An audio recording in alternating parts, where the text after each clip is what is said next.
എല്ലാവർക്കും നമസ്കാരം. നമുക്ക് ഇന്നത്തെ പത്രവിശേഷത്തിലേക്ക് പ്രവേശിക്കാം. ആദ്യമായി ഒരു സ്തുതിഗീതം പാടാം, വാഴ്ത്തുപാട്ട്. ഇനി മുതൽ അങ്ങനെയാണ്, എല്ലാ ദിവസവും രാവിലെ പത്രം വായിക്കുന്നതിന്റെ മുമ്പ് തന്നെ, അല്ലെങ്കിൽ ഏത് പരിപാടി തുടങ്ങുന്നതിന്റെ മുമ്പും നമ്മൾ സാധാരണ പ്രാർത്ഥനാ ഗീതമൊക്കെ ആലപിക്കുന്നത് പോലെ നമുക്കൊരു പിണറായി സ്തുതിയോടെ തുടങ്ങാം. ഇന്നീ പാർട്ടി ലോകമെങ്ങും ശോഭിച്ചിടും കാരണഭൂതൻ പിണറായി സഖാവു തന്നെ. ഓർമ്മയുണ്ടല്ലോ, പൂവരണി നമ്പൂതിരി പണ്ട് എഴുതിയ തിരുവാതിര പാട്ടായിരുന്നു കേട്ടോ. അപ്പം ഈ കാരണഭൂതന് എല്ലാവിധ ആശംസകളോടെയും ഇന്നത്തെ ഈ പത്രവിശേഷം തുടങ്ങുകയാണ്. എല്ലാവർക്കും നല്ലൊരു ദിനം ആശംസിക്കുകയാണ്.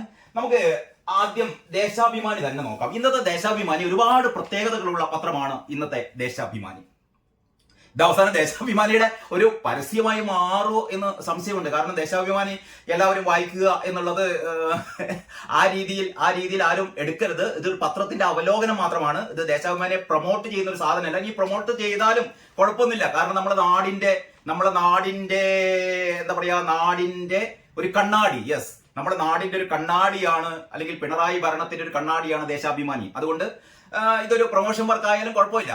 അപ്പൊ നമുക്ക് ഇന്നത്തെ ദേശാഭിമാനിയുടെ മെയിൻ സ്റ്റോറി രണ്ട് മൂന്നല്ല, ഒരുപാട് പ്രത്യേകതകളുണ്ട്. ഏറ്റവും പ്രധാനപ്പെട്ട ഹൈലൈറ്റ് എന്ന് പറയുന്നത് ഇന്നലെ നടന്ന ഏറ്റവും പ്രധാനപ്പെട്ട സംഭവം കേരള ദേശാഭിമാനിയെ സംബന്ധിച്ചിടത്തോളം NM വിജയന്റെയും മകന്റെയും മരണം നടന്നിട്ട് ഒരുപാട് ആഴ്ചകളായി.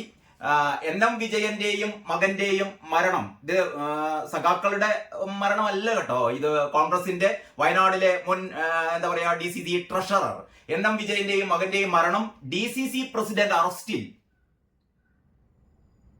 ഈ തലക്കെട്ടിന്റെ ഒരു മുഴുപ്പ് കണ്ടാൽ നമ്മളാകെ ഞെട്ടിപ്പോവും. DCC പ്രസിഡന്റ് അറസ്റ്റിൽ. ശരിയാണ്, DCC പ്രസിഡന്റ് അപ്പച്ചനെ അറസ്റ്റ് ചെയ്തു. നേരത്തെ തന്നെ മുൻകൂർ ജാമ്യം കിട്ടിയിരുന്നു. അറസ്റ്റ് ചെയ്തു, ജാമ്യത്തിൽ വിട്ടയച്ചു. സാധാരണ എങ്ങനെയാണല്ലോ, അറസ്റ്റ് ചെയ്ത് കഴിഞ്ഞിട്ട് ജാമ്യത്തിൽ വിട്ടയക്കുന്നു. ഇതാണ് ഇന്നലത്തെ ലോക സംഭവം എന്നുള്ള രീതിയിലാണ് ദേശാഭിമാനി അവതരിപ്പിച്ചത്. ദേശാഭിമാനിയുടെ സ്വാതന്ത്ര്യം നമ്മൾ കുറ്റപ്പെടുത്തുന്നില്ല കേട്ടോ. ഇതാണ് പത്രപ്രവർത്തനമെങ്കിൽ ഓക്കെ. അപ്പം ഇങ്ങനെ ഒന്നാം പേജിൽ ഇതല്ല ഇതിന്റെ, ഞാൻ പിന്നെ പത്രത്തിന്റെ ഒന്നാം പേജ് കണ്ടപ്പോൾ ഒന്നാം പേജിൽ ഒരു കാര്യം പറഞ്ഞെന്ന് മാത്രമേ ഉള്ളൂ. ഇതൊന്നുമല്ല. ഏറ്റവും രസകരമായ കാര്യം എന്ന് പറയുന്നത്, ഈ പിണറായി വിജയന്റെ, ഞാൻ നേരത്തെ ഒരു പാട്ട് പാടിയല്ലോ, സ്തുതിപ്പാട്ട് പാടിയല്ലോ, ഇന്നീ പാർട്ടി ലോകമെങ്ങും ശോഭിച്ചിടാൻ കാരണഭൂതൻ പിണറായി സഖാവു തന്നെ. ഒരുപാട് ആയിരക്കണക്കിന് സ്ത്രീകൾ തിരുവാതിര കളിച്ച ആ ദൃശ്യം നമ്മുടെ മനസ്സിലുണ്ട്. ഏതാണ്ട് അതുപോലെ ആയിരുന്നല്ലോ നമ്മുടെ ഈ സെക്രട്ടേറിയറ്റ് എംപ്ലോയീസ് അസോസിയേഷന്റെ എന്താ പറയാ സുവർണ ജൂബിലി മന്ദിരത്തിന്റെ ഉദ്ഘാടനത്തിന് പിണറായിയുടെ അന്ന് ഈ തിരുവാതിര കളിക്കുമ്പോൾ പിണറായി വിജയൻ രംഗത്തില്ലായിരുന്നു കേട്ടോ.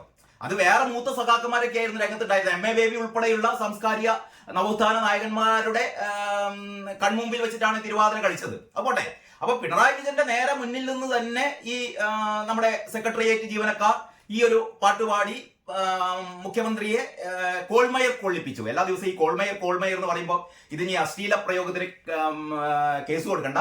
കാരണം കോൾമയർ എന്നുള്ളത് കേരളത്തിലെ ഒരു ഏറ്റവും നല്ലൊരു ഭാഷാ പ്രയോഗമാണ്. അപ്പൊ നമുക്ക് എല്ലാവർക്കും രോമാഞ്ചം എന്ന് പറയുന്നത് ഈ കോൾമയർ ഒഴിവാക്കി. അങ്ങനെ നമുക്ക് എല്ലാവർക്കും രോമാഞ്ചം ഉണ്ടായ ആ പാട്ട് കേട്ടോ. അപ്പൊ നമ്മൾ സാധാരണ പോട്ടെ, ഇത് ഒരാളുടെ മുഖത്ത് നോക്കിയിട്ട് നിങ്ങളൊന്ന് ആലോചിച്ച് നോക്കിയിട്ട്, ഒരാളുടെ മുഖത്ത് നോക്കിയിട്ട് എല്ലാ ദിവസവും രാവിലെ നിങ്ങൾ വലിയ മഹാനാണെന്ന് പറഞ്ഞാൽ അതിന്റെ അർത്ഥം എന്താ? വെറുതെ നമ്മളൊരാളെ കാണുമ്പോൾ വെറുതെ ചിലപ്പോൾ ഒരുപാട് കാലത്തിന് ശേഷം നല്ല നന്നായിട്ടുണ്ടല്ലോ, ഒരാളെ സന്തോഷിപ്പിക്കാൻ വേണ്ടി നമ്മൾ പറയുന്നു, നന്നായിട്ടുണ്ടല്ലോ, നല്ല ആരോഗ്യം ഉണ്ടല്ലോ, ഇപ്പം മുഖത്തൊരു വെളിച്ചൊക്കെ ഉണ്ടല്ലോ, തെളിച്ചൊക്കെ ഉണ്ടല്ലോ, നല്ല സന്തോഷം തോന്നുന്നുണ്ടല്ലോ എന്നൊക്കെ സാധാരണ പറയാറുണ്ട്. അതല്ലാതെ എല്ലാ ദിവസവും ഒരാളെ രാവിലെ തന്നെ കണ്ടിട്ട് നിങ്ങൾ നല്ല സുന്ദരനാണ് കേട്ടോ, പിറ്റേ ദിവസം രാവിലെ നിങ്ങൾ നല്ല സുന്ദരനാണ് കേട്ടോ, അല്ലെങ്കിൽ അയാളെ കാണുന്ന ഓരോ മണിക്കൂറിലും ഒരാളെ മുന്നിൽ പോയി പറയണം നിങ്ങൾ നല്ല സുന്ദരനാണ് കേട്ടോ എന്ന് പറഞ്ഞാൽ അതിന്റെ അർത്ഥം അതിന്റെ നെഗറ്റീവ് പബ്ലിസിറ്റിയാണ്. ഇത് ഈ സഖാക്കന്മാർക്ക് അറിയില്ല. കാരണം ഈ ദേശാഭിമാനിയുടെ ഉള്ളിലെ പേജില് വളരെ നമ്മൾ ഞെട്ടിപ്പോകുന്നൊരു വാർത്തയുണ്ട് കേട്ടോ. അതായത് ഇന്നലെ ഇതാണ് ആ വാർത്ത. സാധാരണ നമ്മൾ ട്രോൾ ചെയ്യാറുള്ളത്, അല്ലെങ്കിൽ ആക്കി ഈ കാര്യങ്ങളൊക്കെ അവതരിപ്പിക്കാറുള്ളത് മറ്റു പത്രങ്ങളിലൊക്കെയാണ്. പ്രത്യേകിച്ചും മലയാള മനോരമയിലും മാതൃഭൂമിയിലൊക്കെയാണ് ഇത്തരത്തിലുള്ള ഈ ട്രോളുകളൊക്കെ, ഇത്തരത്തിൽ ഈ പത്രത്തിൽ തന്നെ ട്രോളിക്കൊണ്ട് എഴുതുക സാധാരണ പത്രത്തിൽ. പക്ഷെ ദേശാഭിമാനി തന്നെ ഈ സ്തുതിപ്പാട്ടിനെ വീണ്ടും ആഘോഷിക്കുകയാണ്. ദേശാഭിമാനിയുടെ 5-ാം പേജില് ഭരണപക്ഷം പാടി പ്രതിപക്ഷം പാടുപെട്ടു എന്ന് പറഞ്ഞാൽ അതിന്റെ തലക്കെട്ട് ഇത് കണ്ടില്ലേ, സ്ക്രീനൊക്കെ ചെയ്തിട്ട് ഉള്ള സാധനമാണ്, ആരും മിസ് ചെയ്ത് പോകരുത് എന്നുള്ള രീതിയിൽ. ഭരണപക്ഷം പാടി പ്രതിപക്ഷം പാടുപെട്ടു. തലക്കെട്ടൊക്കെ നല്ല പ്രാസമൊപ്പിച്ച തലക്കെട്ടാണ് കേട്ടോ. ഭരണപക്ഷം പാടി പ്രതിപക്ഷം പാടിയതല്ല, പാടുപെട്ടു. അവരാകെ പാടുപെട്ടു, പാടുപെട്ടു. ഈ ഭരണപക്ഷം പാടിയത് എന്താണെന്നറിയോ? ഭരണപക്ഷം എന്ന് പറഞ്ഞാൽ ഭരണപക്ഷത്ത് ഇന്നലെ മുഴുവനും പിണറായി വിജയന്റെ സ്തുതിഗീതായിരുന്നു. എന്താണ് ഇവർക്കൊക്കെ പറ്റിയത്? ഇത്രയും എളുപ്പമാനില്ലാത്ത ആൾക്കാരൊന്ന് ആലോചിച്ച് നോക്കിയാട്ടെ. എച്ച് സലാം എന്ന് പറയുന്ന ആലപ്പുഴയിൽ ഒരു സഖാവുണ്ട് കേട്ടോ, എച്ച് സലാം. നമ്മുടെ ജി സുധാകരന് കമ്മ്യൂണിസം പഠിപ്പിച്ചു കൊടുക്കുന്ന സഖാവാണ്. ജി സുധാകരൻ എന്ന് പറയുന്ന കേരളത്തിലെ ഏറ്റവും മികച്ച കമ്മ്യൂണിസ്റ്റ് മന്ത്രിക്ക് അല്ലെ മുൻ മന്ത്രിക്ക്, അഴിമതിയുടെ കറ പുരളാത്ത ഒരു കമ്മ്യൂണിസ്റ്റ് മന്ത്രി കമ്മ്യൂണിസ്റ്റ് ജീവിതം എങ്ങനെയൊക്കെ എന്ന് നമ്മളെ പഠിപ്പിച്ച, അല്ലെങ്കിൽ നമ്മളെ ഓർമ്മിപ്പിച്ച, അങ്ങനെയാണ് പഠിപ്പിച്ച ഒരുപാട് ആൾക്കാർ മുമ്പുണ്ടായിരുന്നു, നമ്മളെ വീണ്ടും വീണ്ടും ഓർമ്മിപ്പിച്ച ജി സുധാകരനെ പോലും കമ്മ്യൂണിസം എഴുതി പഠിപ്പിച്ച ആളാണ് എച്ച് സലാം. എച്ച് സലാമൊക്കെയാണ് ഇപ്പോഴത്തെ വലിയ എന്താ പറയാ, ഇതിന്റെ മൂത്ത പിണറായി വിജയന്റെ ഭാഷയിൽ, അല്ലെങ്കിൽ പിണറായി വിജയന്റെ ഒരു കാഴ്ചപ്പാടിൽ ഏറ്റവും മികച്ച കമ്മ്യൂണിസ്റ്റ്. അപ്പൊ എച്ച് സലാം ഇന്നലെ നിയമസഭയില് എച്ച് സലാമിന്റേതായ ഒരു വാഴ്ത്തുപാട്ട് ഒന്ന് ആലോചിച്ച് നോക്കിയാട്ടെ. നമുക്ക് ആദ്യം തന്നെ ഈ വാഴ്ത്തുപാട്ടുകളുടെ ഒരു ക്രോണോളജി നമ്മൾ നോക്കിക്കഴിഞ്ഞാൽ, പൂവരണി നമ്പൂതിരിന്റെ തിരുവാതിരപ്പാട്ട്, അത് കഴിഞ്ഞിട്ട് പിന്നെ പാടിയത് ഈ കഴുകൻ പാട്ട്. കഴുകനാണ്, പുലിയാണ്, താഴേക്കിറങ്ങുന്ന സൂര്യനാണ്, കത്തിപ്പോകുന്ന സൂര്യനാണെന്നൊക്കെ പറഞ്ഞ മറ്റൊരു പാട്ട്, കഴുകൻ പാട്ട്. പിന്നീട് വന്നത് നമ്മുടെ ഗോവിന്ദമാഷ് പറഞ്ഞു പിണറായി സൂര്യനാണ്, അടുത്തു പോകരുത്, കരിഞ്ഞു പോകുമെന്ന് പറഞ്ഞു. പിന്നെ വാസവ മന്ത്രിയാണ് കോട്ടയത്ത് എത്തിയപ്പോൾ പറഞ്ഞത്, ഈ കോട്ടയത്ത് പിണറായി നമ്മളെ നവകേരള സദസ്സിന് മുഖ്യമന്ത്രി കോട്ടയത്ത് കൂടെ നടന്നു പോയപ്പോ പറഞ്ഞതാണ്, ആ മണ്ണൊക്കെ വാരി കണ്ട് നമ്മൾ എന്ത് ചെയ്യണം, മണ്ണ് വാരിയിട്ട് പൂജാമുറിയിൽ കൊണ്ടുവെക്കണം, കാരണം പവിത്രമാണ്. പിണറായി വിജയന്റെ പാദസ്പർശമേറ്റ മണ്ണ് പുണ്യമാണ് എന്ന് പറഞ്ഞ വിരുദ്ധനാണ്, വീരനാണ് നമ്മുടെ ആരാണ്, സഖാവ് വാസവൻ മന്ത്രി. പിന്നെ വാസവൻ വേറൊരു കാര്യം കൂടി പറഞ്ഞു, എന്താണ്, ദൈവത്തിന്റെ വരദാനമാണെന്ന് പറഞ്ഞു. ദൈവത്തിന്റെ വരദാനമാണ്, അപ്പൊ ദൈവത്തിന്റെ വരദാനമാണെന്നൊക്കെ പറഞ്ഞിട്ടാണ് പിന്നെ ഈ നമ്മുടെ അസോസിയേഷൻ, നമ്മുടെ സെക്രട്ടേറിയറ്റ് ജീവനക്കാരുടെ സംഘടന, അതില് നമ്മുടെ മറ്റേ ചിത്രഗുപ്തൻ എഴുതിയ ആ പാട്ട്, കോഴി മുട്ടയിടും പോലെയാണ് ഞാൻ പാട്ട് എഴുതാന്ന് മൂപ്പര് പറഞ്ഞിട്ട്. ഞാൻ കഴിഞ്ഞ ദിവസമാണ് വീഡിയോ കണ്ടത്. കോഴി മുട്ടയിടും പോലെയാണ് ഞാൻ ഇത്തരം പാട്ടുകളൊക്കെ എഴുതുക. അപ്പം ഇയാളൊരു മുട്ടയിട്ടു, ആര്, നമ്മുടെ ചിത്രഗുപ്തൻ ഇട്ട മുട്ടയാണ് ഈ പാട്ട്. ഏത് പാട്ട്? ഫീനിക്സ് പക്ഷി. അങ്ങനെ ഒരു 5 or 6 വാഴ്ത്തുപാട്ടുകളൊക്കെ ആയേ. ഇന്നലെ നിയമസഭയിൽ എച്ച് സലാമിന്റെ വക ഒരു വാഴ്ത്തുപാട്ട്, അതായത് മലയാണ് പിണറായി, പുഴയാണ് പിണറായി, ഇതായിരുന്നു. അതായത് പിണറായിക്ക് ഇനി പറയാൻ ബാക്കിയുള്ള 2 സാധനം, മലയാണ് പിണറായി, പുഴയാണ് പിണറായി. ഈ 2 ഉപമകൾ ആണ് ഇന്നലെ എച്ച് സലാം. അപ്പൊ ഈ എച്ച് സലാമിന്റെ ഈ പാട്ട് കേട്ടപ്പോ പ്രതിപക്ഷമാകെ ഞെട്ടിപ്പോയി. അത്രയും പിണറായി വിജയനെ മലയാണ് പിണറായി വിജയൻ, പുഴയാണ്. ഞാൻ തമാശ പറയല്ല, ഇത് ദേശാഭിമാനി, എല്ലാ പത്രങ്ങളിലുണ്ട്, ദേശാഭിമാനി എഴുതിയതാണ്. എങ്ങനെയാണെന്നറിയോ? യെസ്, മാധ്യമങ്ങൾ വൻ പ്രശസ്തി നേടിക്കൊടുത്ത ഗാനരചയിതാവ് പൂവത്തൂർ ചിത്രസേനൻ എന്നാട്ടോ ഇവരെ എഴുതിയത്. പൂവത്തൂർ ചിത്രസേനനും സഭയിൽ ചർച്ചയായി. പിണറായിയെ ആരെങ്കിലും നല്ലത് പറഞ്ഞാൽ ഹാലിളകുന്ന പ്രതിപക്ഷത്തെ പാട്ടും കവിതയുമായി തന്നെ ഭരണപക്ഷം നേരിട്ടു. അപ്പം പാട്ടും കവിതയുമായി ഭരണപക്ഷം നേരിട്ടു. പ്രളയകാലത്ത് മുഖ്യമന്ത്രി എങ്ങനെയാണ് നയിച്ചത് എന്ന് തന്റെ കവിത എച്ച് സലാം ചൊല്ലി. അങ്ങനെ എച്ച് സലാം എന്ന് പറയുന്ന കവി, അപ്പോൾ കേരളത്തില് വയലാർ രാമവർമ്മ, പി ഭാസ്കറിന് ശേഷം, നമ്മുടെ ഈ ചിത്രഗുപ്തന് ശേഷം, മുട്ടയിടുന്ന ചിത്രഗുപ്തന് ശേഷം വേറെ ഒരു സഖാവ് കവി, അതാണ് നമ്മുടെ എച്ച് സലാം. എച്ച് സലാം പാടിയെന്താണെന്നറിയോ? ശിഖരങ്ങൾ മുറിയാത്ത മലയാണു നീ,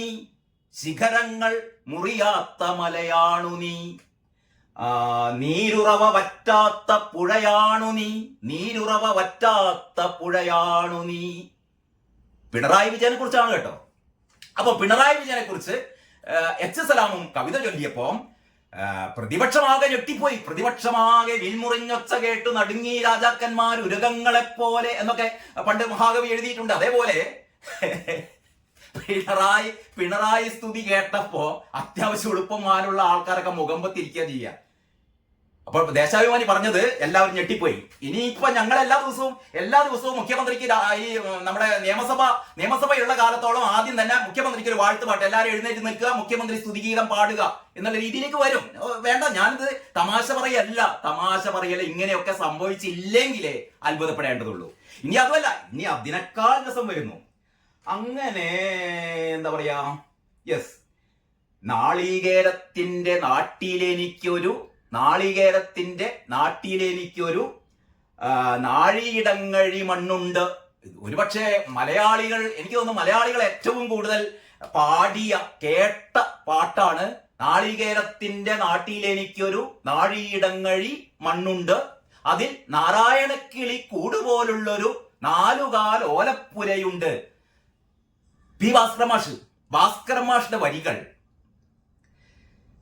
രാഘവ മാഷിന്റെ ഈണം, പാടിയത് നമ്മുടെ ദാസേട്ടൻ.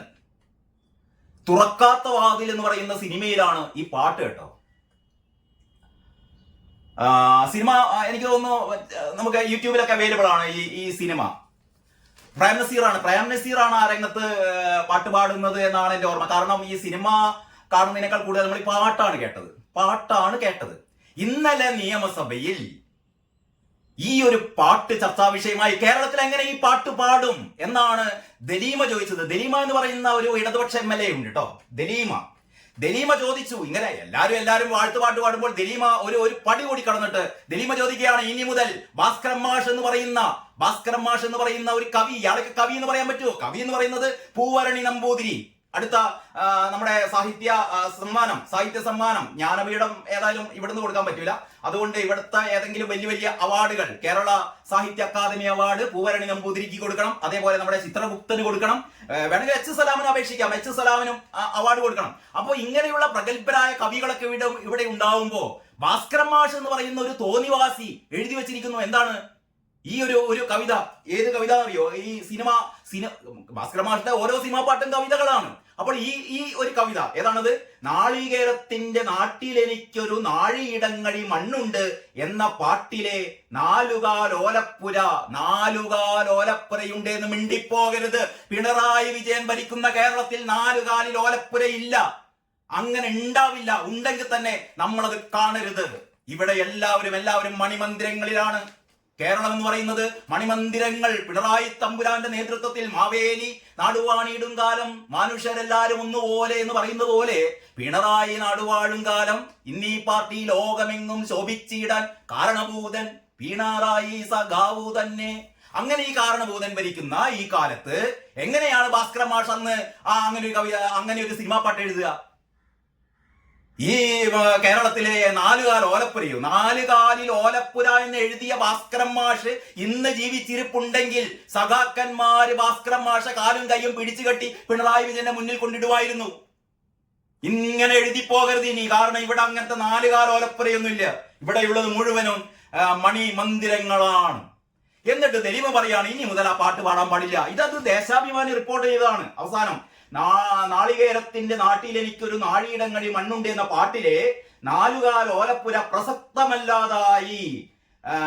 പ്രസക്തമല്ലാതായ ലൈഫിലേക്ക് ജനങ്ങളെ മാറ്റിയ ഭരണമാണ് ഇത് എന്ന് ദലീമയും ദലീമ പാടുന്നു.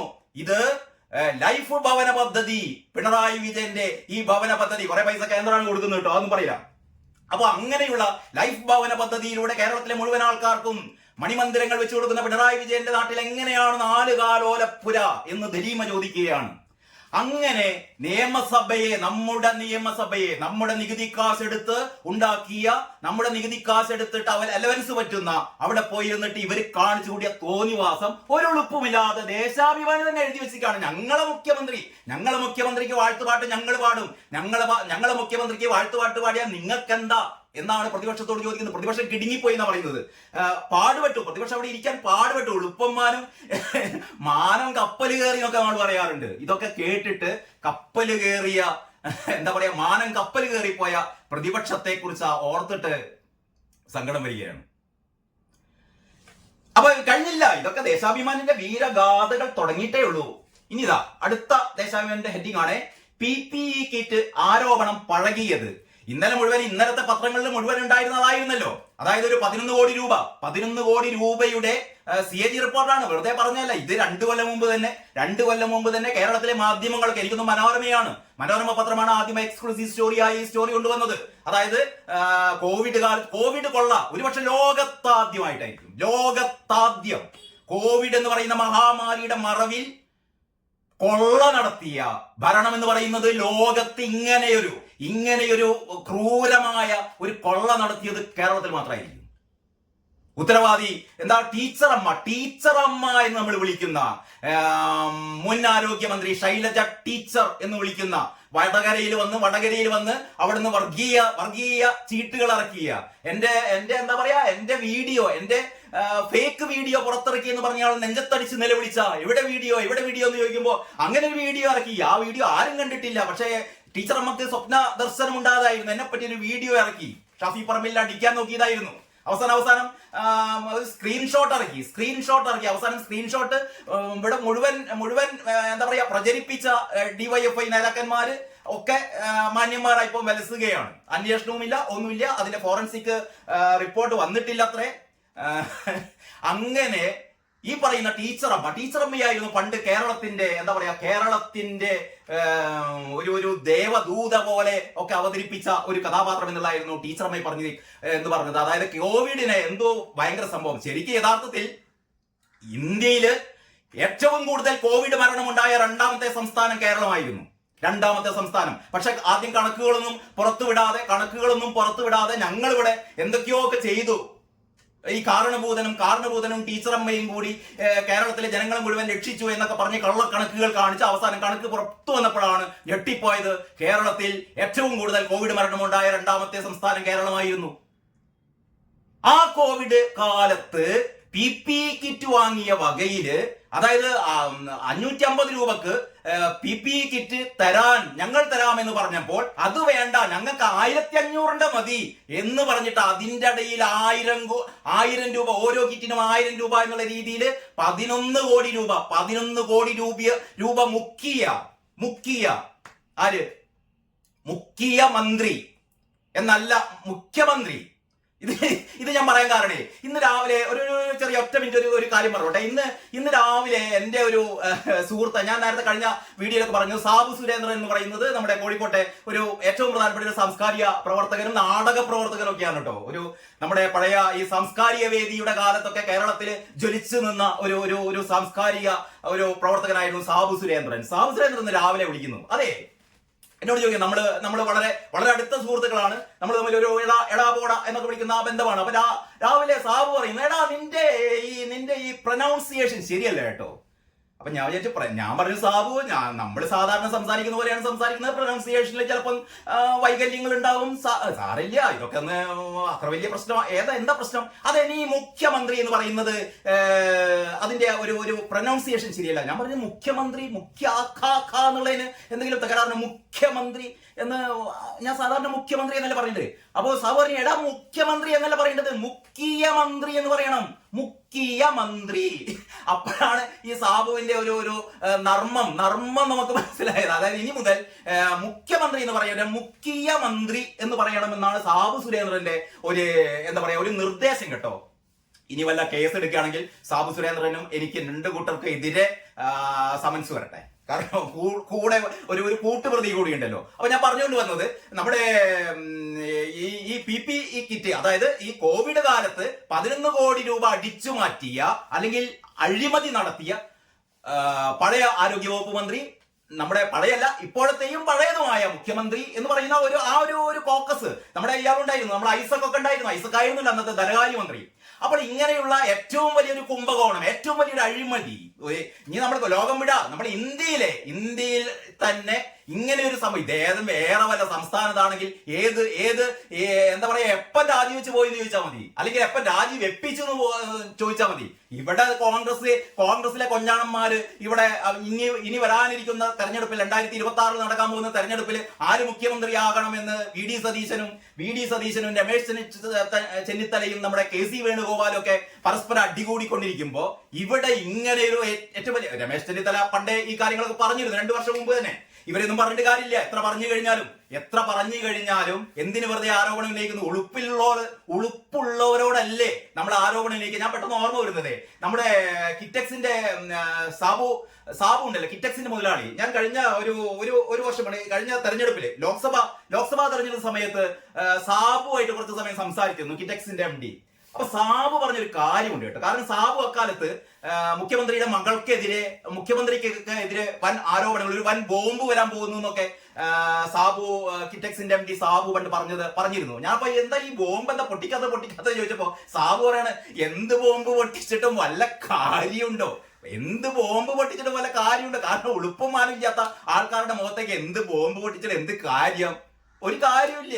അപ്പൊ അതേപോലെ എനിക്ക് തോന്നുന്നു അതുകൊണ്ടാണ് നമ്മുടെ പ്രതിപക്ഷം പക്ഷേ പ്രതിപക്ഷത്തിന്റെ ധർമ്മം ഇതാണ്. പ്രതിപക്ഷത്തിന്റെയും ഇവിടുത്തെ മാധ്യമങ്ങളുടെയും ധർമ്മം എന്ന് പറയുന്നത് പിണറായിയെ ചോദ്യം ചെയ്യലല്ല, ഏത് ഒരു ഭരണകൂടത്തെ വിമർശിക്കുക, ഭരണകൂടത്തിന്റെ തെറ്റുകൾ ചൂണ്ടിക്കാട്ടുക എന്നുള്ളതാണ് ഒരു നാട്ടിലെ, ഒരു രാജ്യത്തെ, ഒരു സംസ്ഥാനത്തെ പ്രതിപക്ഷത്തിന്റെയും അതുപോലെ തന്നെ പത്രങ്ങളുടെയും മാധ്യമങ്ങളുടെയും പങ്ക് എന്ന് പറയുന്നത്. അതല്ലാതെ ഈ ഒഴിഞ്ഞ് അല്ലെങ്കിൽ തലോടി ഞാൻ വേറെ അസഭ്യ പദങ്ങളിലേക്ക് കടക്കുന്നില്ല. ഇങ്ങനെ സുഖിപ്പിച്ച് കൊടുക്കലല്ല ഒരു പ്രതിപക്ഷത്തിന്റെയും ഒരു മാധ്യമ സ്ഥാപനത്തിന്റെയും ജോലി. അപ്പൊ പറഞ്ഞുകൊണ്ട് വരുന്നത് ഏറ്റവും വലിയ ആ വൻ കൊടിയ അഴിമതി വന്നു കഴിഞ്ഞപ്പോ നമ്മുടെ എല്ലാ പത്രങ്ങളും ഇന്നലെ ഗംഭീരമായി അത് കൊടുത്തു. ഈ CAG റിപ്പോർട്ട്, നിയമസഭയിൽ വന്ന CAG റിപ്പോർട്ട്, 11 കോടി രൂപ ഈ കോവിഡിന്റെ മറവിൽ കഴിഞ്ഞ പിണറായി സർക്കാർ, ആരോഗ്യമന്ത്രി KK ശൈലജ ടീച്ചറുടെ നേതൃത്വത്തിൽ, മുഖ്യമന്ത്രിയുടെ നേതൃത്വത്തിൽ ശൈലജ ടീച്ചർ അവസരം പറഞ്ഞെന്ന് വെച്ചാൽ കോവിഡ് കാലത്ത് ഇതിനൊക്കെ ഇവിടെ സമയം, ഏതിനാണ് കൂടിയ വില ഏതിനാണ് കുറഞ്ഞ വില നോക്കാൻ പറ്റുമോ? പെട്ടെന്ന് വാങ്ങണം. അപ്പൊ ഞങ്ങൾ കൂടിയ വിലക്കുള്ളതാണ്ട് വാങ്ങി, കുറഞ്ഞ വിലക്കുള്ളത് വാങ്ങാനൊന്നും കാത്തിരിക്കാനൊന്നും പറ്റില്ല. എന്നിട്ടാണല്ലോ ഇവിടെ ഏറ്റവും കൂടിയ മരണം ഉണ്ടായത്. മാത്രമല്ല കഴിഞ്ഞ വർഷം കോവിഡിന്റെ ആ വലിയ തരംഗത്തിന് ശേഷം ഉണ്ടായ ചെറിയ കോവിഡ് കാലത്ത്, അതിന് ശേഷം ഉണ്ടായ മൈൽഡായ കോവിഡ് വന്ന കാലത്ത് ഏറ്റവും കൂടുതൽ മരണം ഉണ്ടായത് കേരളത്തിലാണ്. അങ്ങനെ ഒരു റിപ്പോർട്ടും കഴിഞ്ഞ ദിവസം വന്നിരുന്നു കേട്ടോ. ഞാൻ അതിന്റെ ഇടയിൽ നിന്ന് പറഞ്ഞെന്ന് മാത്രമേ ഉള്ളൂ. അപ്പോ ഈ PPE കിറ്റ് അഴിമതി സംബന്ധിച്ച് ഇന്നിപ്പോ നിയമസഭയിൽ പിണറായി വിജയൻ പറയുന്നുണ്ട്. അതൊക്കെ ഞങ്ങൾ അന്നേ മറുപടി പറഞ്ഞു എന്നാ പറഞ്ഞത്. അന്നേ ഞങ്ങൾ CAG-നോട് പറഞ്ഞു. മറ്റൊന്ന് പറഞ്ഞാൽ ഇവർ പറയുന്നത് CAG-നോട് ഞങ്ങൾ പറയേണ്ട കാര്യമില്ല. അതായത് ED, CBI, CAG തുടങ്ങി ഇമാതിരി ആൾക്കാർ എന്ത് പറഞ്ഞാലും ഞങ്ങൾ അതൊന്നും വിശ്വസിക്കില്ല. പിണറായി വിജയൻ വിശ്വസിക്കണമെങ്കിൽ പിണറായിന്റെ ഇടത്തെ പോക്കറ്റിലുള്ള ക്രൈംബ്രാഞ്ചും വലത്തെ പോക്കറ്റിലുള്ള വിജിലൻസും പറഞ്ഞു കഴിഞ്ഞാൽ മാത്രമേ വിശ്വസിക്കുകയുള്ളൂ. അതല്ലാതെ ലോകത്തിലെ ഏത് ഏജൻസി ലോകത്തിലെ പോട്ടെ, ഇന്ത്യയിലെ ഇനി CBI അല്ല, ഇനി ഇൻകം ടാക്സ് ഡിപ്പാർട്ട്മെന്റ് അല്ല, നമ്മുടെ ഇതുണ്ടല്ലോ, നമ്മുടെ SFIO, serious fraud investigation officer, Veena Vijayan അടുത്ത് അകത്താകാൻ പോകുന്ന സംഭവം. വീണ വിജയൻ മാത്രമല്ല, വീണ വിജയന്റെ പിതാവും അതായത് കേരളത്തിലെ ഏറ്റവും ഇൻഫ്ലുവൻഷ്യൽ ആയ ഒരു രാഷ്ട്രീയ നേതാവ് എന്റെ മകൾ എന്നുള്ള രീതിയിലാണ് വീണ വിജയന് മാസപ്പടി നൽകിയത് എന്നാണ് ഇൻകം ടാക്സ് ഇന്ററിം റിപ്പോർട്ടിൽ ഉണ്ടായിരുന്നത്. അപ്പൊ ആ PV ആരാണ് എന്നുള്ളത് പിണറായി വിജയൻ 2 കൈയും പൊന്തിച്ചും കണ്ട് എന്റെ കൈ ശുദ്ധമാണ്, ആ PV അല്ല ഈ PV എന്നൊന്നും പറഞ്ഞിട്ടൊന്നും കാര്യമില്ല. PV എന്നുള്ളത് പിണറായി വിജയൻ എന്ന് തന്നെ ഈ ഇൻകം ടാക്സ് ഇന്ററിം റിപ്പോർട്ടിൽ എഴുതിയിട്ടുണ്ട്. അത് വെറുതെ ദേശാഭിമാനം മാത്രം വായിക്കുന്ന ആൾക്കാരോട് ഇതൊന്നും പറഞ്ഞിട്ട് കാര്യമില്ല. അപ്പൊ അങ്ങനെ ഒരു സംഭവമേ നടന്നിട്ടില്ല എന്നുള്ള രീതിയിൽ, അല്ലെങ്കിൽ ഈ അഴിമതി ഒന്നും നടന്നിട്ടില്ല എന്നൊക്കെയാണ് ടീച്ചറമ്മ പറഞ്ഞുകൊണ്ടിരുന്നത്. പക്ഷെ ഇന്ന് ആ ടീച്ചറമ്മയൊക്കെ അടിച്ച് മാറ്റിയിട്ട് ഏതോ ഒരു സ്വന്തം ലേഖികയുടെ റിപ്പോർട്ടിന് കേട്ടോ PPE കിറ്റ് ആരോപണം പഴകിയത്. ഇത് വായിച്ചു കഴിഞ്ഞാൽ നമുക്കേ ചിരിച്ചു പോകും. അതായത് സർക്കാരിനെതിരെ കൊണ്ടുവന്ന ആരോപണങ്ങളെല്ലാം പൊട്ടിപ്പൊളിഞ്ഞതോടെ പറഞ്ഞും കേട്ടും തഴമ്പിച്ച PPE കിറ്റ് വിവാദം വീണ്ടും പൊടിതട്ടിയെടുത്ത് മാധ്യമങ്ങളും പ്രതിപക്ഷവും. അതും മാധ്യമങ്ങളുടെ തലയിൽ ഒരു കൊട്ട്. CAG-യുടെ ഒരു റിപ്പോർട്ടാണ്. ഇതിൽ മാധ്യമങ്ങൾക്ക് എന്ത് പങ്കപ്പാ? ഈ സ്വന്തം ലേഖിക എന്ന് പറയുന്ന ഇത്രയും വിവരം കെട്ട ഒരു സ്വന്തം ലേഖികയോ? ഇതിൽ മാധ്യമങ്ങൾക്ക് എവിടെയാണ്? മാധ്യമങ്ങൾക്ക് എന്ത് പങ്ക്? CAG-യുടെ റിപ്പോർട്ടിലുള്ള കാര്യം പത്രത്തിൽ വരുത്തണ്ടേ? എന്നിട്ട് മാധ്യമങ്ങളും പ്രതിപക്ഷം കൂടി ഉണ്ടാക്കിയതാണ് CAG റിപ്പോർട്ട് എന്നുള്ള രീതിയിൽ ഇൻട്രോ കൊടുത്തിട്ട് ബാക്കി പറയാണ്. കോവിഡ് കാലത്തെ അടിയന്തര സാഹചര്യത്തിൽ PPE കിറ്റ് വാങ്ങിയതിൽ അഴിമതി നടന്നു എന്ന വ്യാജ ആരോപണം പലകുറി കേരളം കേട്ടതാണെന്നാണ് ഈ അന്തംഗമ്മിയായ സ്വന്തം ലേഖിക പറയുന്നത്. ഇത് CAG റിപ്പോർട്ടിലുള്ള പരാമർശങ്ങളാണ്. ഇതിന്റെ മുമ്പ് ഒരുപക്ഷെ CAG റിപ്പോർട്ട് പുറത്തു വരുന്നതിന് മുമ്പ് തന്നെ അതിൽ ഇങ്ങനെ ഒരു പരാമർശം ഉണ്ട് എന്ന് 2 വർഷം മുമ്പ് തന്നെ ഇവിടെ ആരോപണം ഉന്നയിച്ചിരുന്നു. മലയാള മനോരമ പോലുള്ള പത്രങ്ങൾ, അത് മാത്രമല്ല കേരളത്തിലെ എല്ലാ മാധ്യമങ്ങളും എക്സെപ്റ്റ് ദേശാഭിമാനി ഒഴികെ, കൈരളി ഒഴികെ ബാക്കി എല്ലാ അത്യാവശ്യം ബോധവും വിവരവും വെളിവുമുള്ള മാധ്യമങ്ങൾ മുഴുവൻ അക്കാര്യം പറഞ്ഞിരുന്നത് രമേശ് ചെന്നിത്തല ഉൾപ്പെടെയുള്ള അന്നത്തെ പ്രതിപക്ഷ നേതാവായിരുന്ന രമേശ് ചെന്നിത്തല ഉൾപ്പെടെയുള്ള നേതാക്കന്മാർ ഇക്കാര്യങ്ങൾ ആരോപിച്ചിരുന്നു. ഇപ്പൊ ആരോപണമല്ല, ഇപ്പൊ CAG റിപ്പോർട്ട് തന്നെ നിയമസഭയുടെ മുമ്പിലുണ്ട്. എന്നിട്ട് ഉളുപ്പുമാനില്ലാതെ ഈ ലേഖിക എഴുതിയിരിക്കുകയാണ്, അഴിമതി നടന്നു എന്ന വ്യാജ ആരോപണം പലകുറി കേരളം കേട്ടതാണ്. ഒരുപാട് ഇങ്ങനെ ആരോപണങ്ങൾ കേൾക്കുമ്പോൾ നമുക്ക് പ്രശ്നമില്ല, നിങ്ങൾ ആരോപിച്ചോ, നമുക്ക് ഇങ്ങനെ കേട്ടി എത്ര കേട്ടതാണ് എന്ന് പറഞ്ഞാൽ ഞങ്ങൾക്കൊരു ഉളുപ്പുമാനില്ല. കാരണം ഞങ്ങളുടെ ഒക്കെ ആസനത്തില് ആലും അതുകൊണ്ട് നിങ്ങൾക്ക് പ്രശ്നമൊന്നുമില്ല, അതിന്റെ തണലിലാണ് ഞങ്ങൾ ഇരിക്കുന്നത് എന്ന് ഈ ലേഖിക പറയുകയാണ്. പിന്നെ 2020 ലോകം കണ്ട അസാധാരണ സാഹചര്യത്തിൽ ഡോക്ടർ മുതൽ സ്വീപ്പർ വരെയുള്ളവർ അവരുടെ ജീവൻ വെച്ച് പന്താടാതിരിക്കാൻ ആരോഗ്യവകുപ്പ് സ്വീകരിച്ച നടപടിയെയാണ് ഇപ്പോൾ വിവാദമാക്കാൻ നോക്കുന്നത്. ഇതെന്തപ്പ വല്ലതും മനസ്സിലായോ? ഡോക്ടർമാർക്കും സ്വീപ്പർമാർക്കും ഉൾപ്പെടെ എല്ലാവരുടെയും ജീവൻ രക്ഷിക്കാൻ വേണ്ടി ചെയ്തതാണത്രേ ഈ എത്രയാണ് 450 രൂപക്ക് കൊടുക്കാന്ന് പറയുന്ന സാധനം. 550 നോക്കണേ. ആ ഒരു കിറ്റ് 1500 രൂപക്ക് 3 ഇരട്ടി എന്ന് പറഞ്ഞാൽ 300% വില വർധനവിൽ ഈ തട്ടിപ്പ് നടത്തിയിട്ട് പറയാണ് ഇവരുടെ ജീവൻ രക്ഷിക്കാൻ വേണ്ടി ചെയ്തതാണ്. സാധനം കിട്ടാനില്ലെങ്കിൽ പോട്ടെ, കിട്ടാനില്ലെങ്കിൽ പോകട്ടെ. ഏറ്റവും വലിയ രസം എന്ന് പറയുന്നത് ഇന്ന് ഫുൾ കോമഡിയാണ് കേട്ടോ. ഇന്ന് ഫുൾ കോമഡിയാണ്. ഇത് എങ്ങനെ പറഞ്ഞ് തീർക്കാൻ എനിക്കറിയില്ല. കാരണം നമ്മുടെ പുതിയ ആരോഗ്യമന്ത്രി ഉണ്ടല്ലോ, പുതിയ ആരോഗ്യമന്ത്രി വീണ ജോർജ് ആണ് കഴിഞ്ഞ വർഷം നിയമസഭയിൽ പറഞ്ഞത് ഈ 1500 ഉറുപ്പ്യക്ക് ഈ PP കിറ്റ് വാങ്ങിയ സമയത്ത് അതിനു മുമ്പ് തന്നെ ഈ PP കിറ്റിന് 450 ഉറുപ്പ്യക്ക് PP കിറ്റ് തരാന്ന് ഒരു കമ്പനി പറഞ്ഞിരുന്നിട്ടോ എന്ന് ഈ പറയുന്ന ശൈലജ ടീച്ചർ അമ്മന്റെ തലയിൽ ആഞ്ഞടിച്ചത് ആദ്യം ഇവിടെ ആരാണെന്നറിയോ? വീണ ജോർജ് ആണ്. വീണ ജോർജ് അബദ്ധത്തിൽ പറഞ്ഞു പോയതാണ്.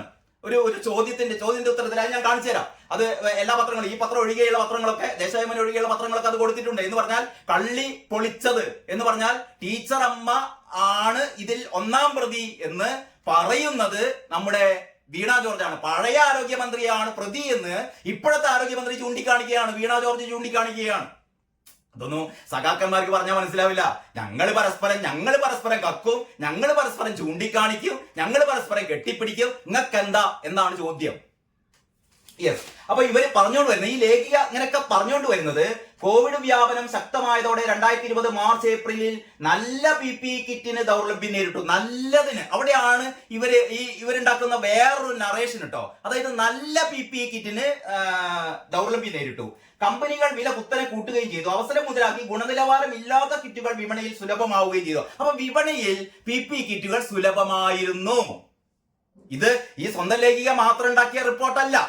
ഇത് മുഖ്യമന്ത്രിയുടെ ഓഫീസിൽ നിന്ന് പണ്ട് നമ്മുടെ ഈ നവീൻ ബാബുവിനെ കൊലക്ക് കൊടുത്ത ആ കേസില് നവീൻ ബാബു കൈക്കൂലി വാങ്ങി എന്നും പറഞ്ഞിട്ട് പിണറായിയുടെ ഓഫീസിലേക്ക് ഈ പ്രശാന്ത് എന്ന് പറയുന്ന രണ്ടൊപ്പുള്ള ഒരു ബിരുദൻ ഉണ്ടല്ലോ, രണ്ടൊപ്പുള്ള ഒരു ബിരുദന്റെ പേരിൽ ഒപ്പിട്ട ഒരു പരാതി പോയിരുന്നു. അങ്ങനെ കള്ളപ്പരാതി എഴുതുന്ന ആൾക്കാരൊക്കെ മുഖ്യമന്ത്രിയുടെ ഓഫീസിൽ ഇഷ്ടം പോലെയുണ്ട്. അപ്പൊ അങ്ങനെയുള്ള ആരോ എഴുതി കൊടുത്ത ഒരു റിപ്പോർട്ടാണിത്. എന്നിട്ട് പറയാണ് അക്കാലത്ത് കിറ്റുകളൊക്കെ PP കിറ്റുകളൊക്കെ സുലഭമായിരുന്നു, കിട്ടാത്ത പ്രശ്നമൊന്നുമില്ല, ടീച്ചറമ്മ പറഞ്ഞമായിരുന്നില്ല, ഇഷ്ടം പോലെ PP കിറ്റുകൾ ഉണ്ടായിരുന്നു. പക്ഷെ അതൊക്കെ ഗുണനിലവാരം കുറഞ്ഞതായിരുന്നു. ഇത് ആരപ്പ ഗുണനിലവാരം കുറഞ്ഞതെന്ന് പറയുന്നത്? മുഖ്യമന്ത്രിയുടെ ഓഫീസിൽ ഇരിക്കുന്ന പി ശശിയാണ് പറയുന്നത്? അല്ലെ മുഖ്യമന്ത്രി നേരിട്ടും കണ്ട് ഇതിങ്ങനെ നോക്കി കണ്ട് പറയാണോ ഗുണനിലവാരം കുറഞ്ഞതാണെന്ന്? അല്ലെ ടീച്ചറമ്മ പോയി കണ്ട്, ടെക്സ്റ്റൈൽ ഷോപ്പിൽ പോയി കണ്ട് സാരി പിടിച്ചു നോക്കുന്ന പോലെ PP കിറ്റ് ഇങ്ങനെ പിടിച്ചു നോക്കിയിട്ട് ഇതിന് ഗുണനിലവാരം കുറഞ്ഞതാണെന്ന് ടീച്ചറമ്മയാണോ കണ്ടെത്തിയത്? അല്ലെങ്കിൽ ഐസക്കാണോ കണ്ടെത്തിയത്? ഈ ലേഖിക ഒരു ഉൾപ്പുമാനില്ലാതെ പറയാണ്. ഞാൻ വീണ്ടും ലേഖിയെ കുറ്റപ്പെടുത്തുന്നില്ല. ലേഖികൾക്ക് പിന്നിൽ പ്രവർത്തിച്ച ആരോ അവര് എഴുതി കൊടുത്ത ഈ സംഭവം, കിറ്റുകൾ ഇഷ്ടംപോലെ ഉണ്ടായിരുന്നു, പക്ഷേ അത് അത്ര നിലവാരം കുറഞ്ഞതായിരുന്നു. എന്നിട്ട് പറയാണ് KMCCL സ്ഥിരമായി മെഡിക്കൽ ഉപകരണം വിതരണം ചെയ്യുന്ന വിശ്വസനീയമായ കമ്പനികളിൽ നിന്ന് മാത്രമാണ് അന്ന് ടെൻഡർ സ്വീകരിച്ചത്. എന്ന് പറഞ്ഞാൽ ഈ സാൻ ഫാർമ എന്ന് പറയുന്ന കമ്പനിയിൽ നിന്നാണ് കൂടിയ വിലക്ക് വാങ്ങിയത്. അപ്പൊ ഇത് മാത്രമേ ഇവർക്ക് വിശ്വാസമുള്ളൂ. വില കുറഞ്ഞ കമ്പനികൾ കൊടുക്കുന്നത് വിശ്വാസമില്ല. അപ്പൊ അതിന് കാരണം ഇതാണ് ഗുണനിലവാരം എന്ന് ഇവർ അങ്ങോട്ട് തീരുമാനിച്ചു എന്ന് പറഞ്ഞാൽ ഓരോരോ പുതിയ ന്യായീകരണങ്ങൾ. ഇങ്ങനെയാണ് ഈ ഒരു വാർത്ത കൊടുത്തത് എന്ന് പറഞ്ഞാൽ ടീച്ചറമ്മയുടെ ന്യായീകരണത്തെ മറികടന്നുകൊണ്ട് ഇന്ന് നിയമസഭയിൽ ഒന്നും പറയാനാവാതെ ഞഞ്ഞ പറഞ്ഞ പിണറായി വിജയനെയും കടത്തി വെട്ടിക്കൊണ്ട് ദേശാഭിമാനി വലിയൊരു കുഴലൂത്ത് നടത്തിയിരിക്കുകയാണ്. അതായത് PPE കിറ്റ് ഈ വില കൊടുത്ത് വാങ്ങിയതിന് കാരണം അന്ന് അതിന് ദൗർലഭ്യം നേരിട്ടതുകൊണ്ടൊന്നല്ല, വില ഇഷ്ടംപോലെ ഉണ്ടായിരുന്നു, പക്ഷെ അത് നല്ലതായിരുന്നില്ല. നല്ലത് നമ്മൾ വില കൂടിയ സാധനമാണ്, 3 ഇരട്ടി വിലയുള്ള ഒരു സാധനമാണ് നല്ലത്. അതുകൊണ്ടാണ് നമ്മൾ നല്ലത് വാങ്ങിയത്. പക്ഷേ നമ്മുടെ വീണ ജോർജ് പറഞ്ഞിട്ടുണ്ട്, ഇത് വാങ്ങിയ സമയത്ത് 1500 രൂപയുടെ ഈ കിറ്റ് വാങ്ങിയ സമയത്ത് 500 രൂപക്ക് ഈ വില കുറഞ്ഞ ഒരു കിറ്റ് തരാമെന്ന് എന്താ പറയാ ഓഫർ മറ്റ് ഒരു കമ്പനി പുറപ്പെടുവിച്ചിരുന്നു. ആ കമ്പനിയിൽ നിന്ന് ആദ്യം തന്നെ 25,000 ഓർഡർ കൊടുത്തു. എന്നിട്ട് അവസാനം 10,000 മതി എന്ന് പറഞ്ഞു. അപ്പോഴാണ് ഈ കമ്പനി വന്നത്. ഓരോ കിറ്റിന്റെ മേലെ 10,000 രൂപ അടിക്കാലോ.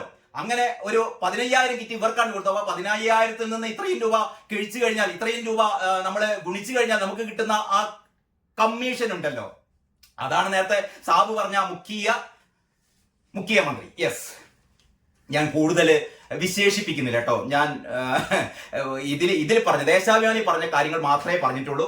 ഇനി ദേശാഭിമാനിയുടെ അടുത്ത ഒരു സംഭവമാണ് എഡിറ്റോറിയൽ പേജാണ്. ദേശാഭിമാനിയുടെ എഡിറ്റോറിയൽ പേജില് എഡിറ്റോറിയലിന്റെ ഹെഡിങ് എന്താണെന്ന് അറിയോ? ബ്രൂവറിയും PPE കിറ്റും മറ്റൊരു ബിരിയാണി ചെമ്പ് അറിയില്ലേ, നമ്മുടെ സ്വപ്ന സുരേഷ് പറഞ്ഞ, അതായത് സ്വപ്ന സുരേഷ് പറഞ്ഞ ഒരുപാട് കാര്യങ്ങളെ കുറിച്ച് ഒരു മനുഷ്യനും അന്വേഷിച്ചിട്ടില്ല, ഒരു ഏജൻസിയും അന്വേഷിച്ചിട്ടില്ല.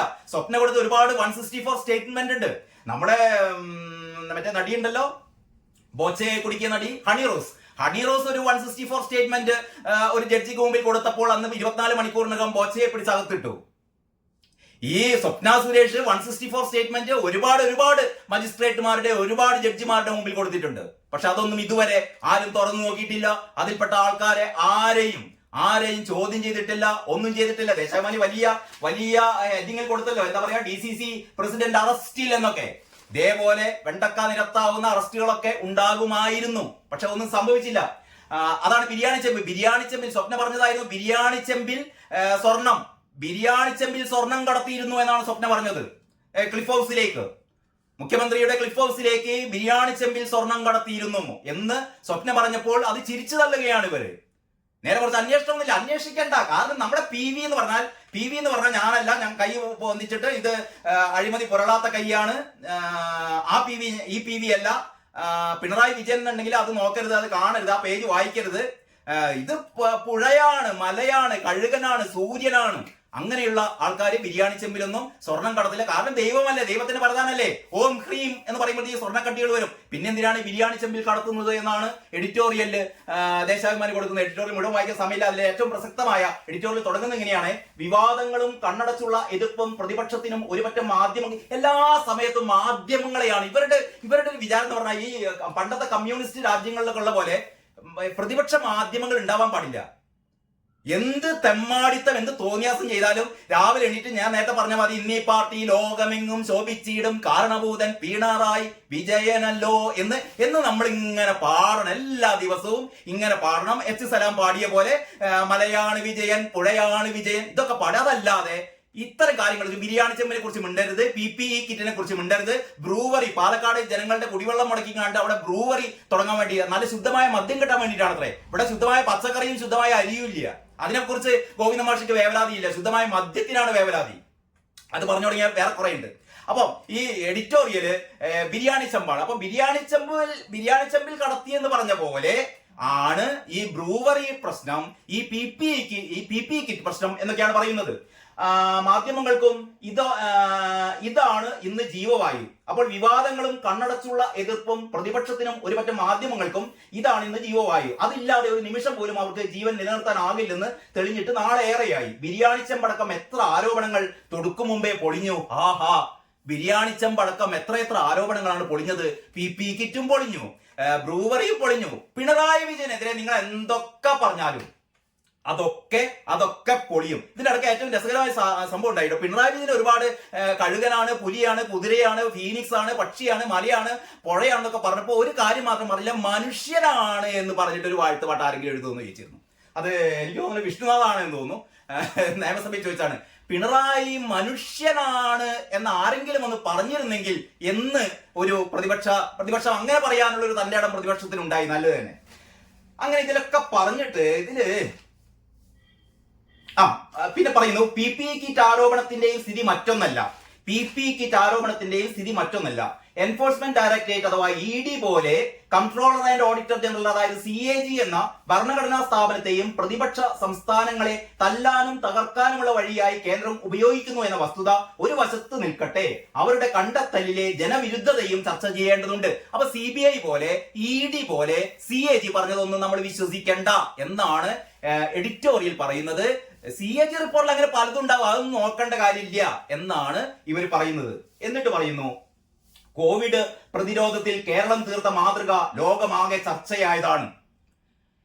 നേരത്തെ പറഞ്ഞ പോലെ കോവിഡിൽ ഏറ്റവും കൂടുതൽ ജനങ്ങൾ മരണമടഞ്ഞ സംസ്ഥാനത്ത് ഇരുന്നുകൊണ്ട് ഉളുപ്പുമാനില്ലാതെ എഡിറ്റോറിയൽ എഴുതിയിരിക്കുകയാണ്. കോവിഡ് പ്രതിരോധത്തിൽ കേരളം തീർത്ത മാതൃക ലോകമാകെ ചർച്ചയായതാണ് അത്രേ.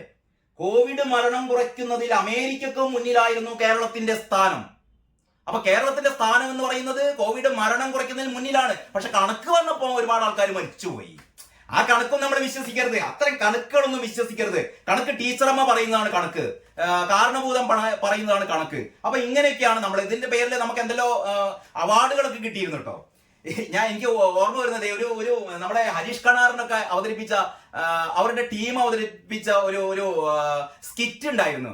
എന്ത് വിടലാണ് ബാബുട്ടാ എന്ന് ചോദിക്കുന്ന സാറുണ്ടായിരുന്നു. ഈ ഭയങ്കര ലോക എന്താ പറയാ ബഡായി പറയുമ്പോൾ കേട്ടപ്പോ എന്ത് വിടലാണ് ബാബുട്ടാ എന്ന് പറയുന്ന പോലെ എന്ത് വിടലാണ് ഇത് സഖാക്കളെ എന്ന് മാത്രമേ ചോദിക്കാനുള്ളൂ. കാരണം ലോകത്ത് ഈ കോവിഡ് മരണം കുറച്ച സംസ്ഥാനം കേരളമാണത്രേ. ഇങ്ങനെ ഊതി വീർപ്പിച്ച വിടലുകളുടെ ഒരു ഘോഷയാത്രയാണ് ഈ ദേശാഭിമാനിയുടെ എഡിറ്റോറിയൽ. ഇനി അതിന്റെ ഇങ്ങേപ്പുറാണ് നയപ്രഖ്യാപനം അടിമുടി മാറുന്ന കേരളം. നമ്മുടെ MP ഗോവിന്ദന്റെ പ്രതിവാര പങ്ക്തി നേർവഴി കാണിക്കുകയാണ്, സഖാക്കന്മാർക്ക് നേർവഴി കാണിക്കുകയാണ് ഗോവിന്ദൻ സഖാവ്. നമ്മുടെ ഗവർണർ ഉണ്ടല്ലോ, പുതിയ ഗവർണർ അർലേക്കറിന്റെ വാനോളം വാഴ്ത്തിക്കൊണ്ട് ഞങ്ങൾ എന്ത് തമ്മാടിത്തം ചെയ്തു കഴിഞ്ഞാലും അതിന് കൈയടിക്കുന്ന ആളാണ് ഗവർണർ. നല്ല പുള്ളിയാണ്. ആദ്യം തന്നെ അർലേക്കർ വന്നു കഴിഞ്ഞപ്പോൾ തന്നെ ഇവർ ചെയ്ത ഒരു തോന്നിയാസത്തിന് തടയിട്ടിരുന്നു. അതായത് നമ്മുടെ ആരിഫ് മുഹമ്മദ് ഖാൻ പോയി കഴിഞ്ഞപ്പോ ഈ രാജ്ഭവനിലെ സെക്യൂരിറ്റി ഓഫീസേഴ്സിന്റെ പകുതി ആൾക്കാരെ മാറ്റിയിട്ട് നമ്മളുടെ സഖാക്കളെ കുറെ എണ്ണത്തിന് നിയമിച്ചിരുന്നു. ആ ദിവസം തന്നെ നിമിഷം തന്നെ അർലേക്കറെ എല്ലാത്തിനും ഓടിപ്പിച്ചു, പഴയ ആൾക്കാരെ തന്നെ തിരിച്ചു വിളിപ്പിച്ചു. കളി ഇങ്ങോട്ടേക്ക് വേണ്ട എന്ന് ഓർമ്മിപ്പിച്ചിരുന്നു. അവസാനം ഇയാളെ സോപ്പടിക്കാൻ നോക്കുകയാണ്. പണ്ട് ആരിഫിനെ അങ്ങനെ ആയിരുന്നല്ലോ. ആരിഫിനെ കൊണ്ട് സോപ്പടിച്ച് കൂടെ നിർത്തിയിട്ടാണ് കണ്ണൂർ VCക്ക് പുനർനിയമനം കൊടുക്കുന്നു. അങ്ങനെ ഒരുപാട് കാര്യങ്ങൾ. നമ്മുടെ നാട്ടുകാരനാണ്, അയാൾക്ക് പുനർനിയമനം കൊടുക്കാന്നൊക്കെ പറഞ്ഞ അവസാനം സുപ്രീം കോടതി തന്നെ വന്നുകൊണ്ട് നമ്മുടെ ആരിഫ് മുഹമ്മദ് ഖാനോട് പറഞ്ഞു നിങ്ങൾ എങ്ങനെയാണ് ചെയ്താളെന്ന് ചോദിച്ചിരുന്നു. അപ്പൊ അങ്ങനെ ഈ പുതിയ ഗവർണർ നയപ്രഖ്യാപനം, കേന്ദ്രത്തെ കുറ്റപ്പെടുത്തിക്കൊണ്ടുള്ള നയപ്രഖ്യാപനം ഗവർണർ വായിച്ചു. അങ്ങനെ ഗവർണറെ അഭിനന്ദിക്കുകയാണ്. അപ്പൊ ഗവർണറെ അഭിനന്ദിക്കാൻ വേണ്ടിയിട്ടാണ് ഗോവിന്ദൻ സഖാവ്, ഗോവിന്ദൻ സൈദ്ധാന്തികൻ, ഈ അപ്പ സൈദ്ധാന്തികൻ, അങ്ങനെയാണ് നമ്മൾ വിശേഷിപ്പിക്കുന്നത്. കാരണം അപ്പം കൊണ്ട് എങ്ങനെ കേരളത്തിൽ വിപ്ലവം നടത്താമെന്ന് കേരളീയരെ ആദ്യമായി പഠിപ്പിച്ച അപ്പം സൈദ്ധാന്തികനായ ഗോവിന്ദൻ പറയുന്നു, അടിമുടി മാറുന്ന കേരളം അടിമുടി മാറുകയാണ്. കാരണം കോവിഡ് കൊള്ള നടത്തിയ കേരളം, മലയായി പുഴയായി ഒഴുകുന്ന പിണറായി ഭരിക്കുന്ന കേരളം. ഇതില് നമ്മുടെ ഈ അർലേക്കർ എന്ന് പറയുന്ന പുതിയ ഗവർണർ ഞങ്ങൾ പറയുന്നതൊക്കെ അനുസരിച്ചിരിക്കുന്നു. ഗവർണർക്ക് ഒരു നല്ലൊരു ഒപ്പിട്ട് കൊടുക്കണം. ഗവർണർ വളരെ വളരെ വളരെ നല്ല, ഈ ഗവർണർ വെച്ചിട്ടാണ് ഇനി ഇവർ കളിക്കാൻ പോകുന്നത്. അപ്പോഴറിയാം ഗവർണറുടെ സ്വഭാവം. ഇപ്പം കുടിച്ചതൊന്നുമല്ല കള്ള്, ഇനി കുടിക്കാൻ പോകുന്നതാണ്, അല്ലെങ്കിൽ പിടിച്ചതിനേക്കാൾ വലുതാണ് മാളത്തിൽ എന്നൊക്കെ നമ്മൾ പറയാറില്ലേ. അപ്പോ അങ്ങനെ ഇനി വരാനിരിക്കുന്ന ദിവസങ്ങളിൽ ഈ അർലേക്കർ ഏത് രീതിയിലായിരിക്കും ഇവരോട് പെരുമാറുക? കാരണം അദ്ദേഹം അത്യാവശ്യം വെളിവുള്ള മനുഷ്യനാണല്ലോ. അപ്പോൾ ഇങ്ങനെ ഈ കൂടെ നിർത്തി ചതിക്കുക എന്ന് കേട്ടില്ലേ? അങ്ങനെ അർലേക്കറിനെ ഞങ്ങൾ കൂടെ നിർത്തി ചതിക്കാൻ വേണ്ടി പോവുകയാണ് എന്നാണ് ഗോവിന്ദൻ മാഷ് ഈ എഡിറ്ററിലൂടെ പറയുന്നത്.